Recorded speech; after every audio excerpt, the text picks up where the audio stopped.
Over the last 6 months, we've been pro-cyclically positioned because our cyclical models turned green last summer. And today, those cyclical models are still firmly in what we call the recovery phase of the cycle, which is the most benign phase for markets.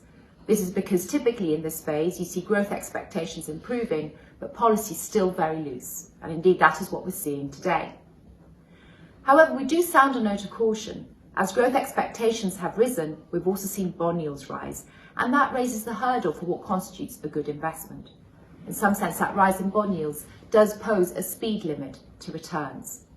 As a result, we're now avoiding the most expensive areas of the market and really looking to diversify our portfolios.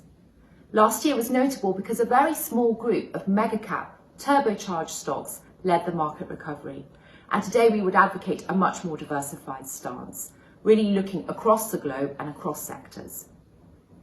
Elsewhere in the portfolio, we think commodities are an interesting addition to people's portfolios because as growth expectations rise, there may be some inflation concern, and commodities provide quite a neat hedge against that.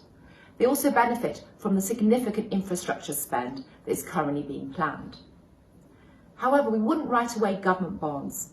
Although they're obviously vulnerable to improving growth expectations, yields have adjusted quite significantly since the beginning of the year.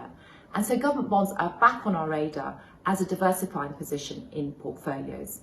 After all, we need to remember that although obviously we're now getting vaccinated, there's still some challenges to that vaccine rollout across the world. So all in all, we do see some upside to markets. We're fully invested, but we do think you need to keep an eye on those valuations and protect against that valuation risk by introducing a more diversified stance in your exposures.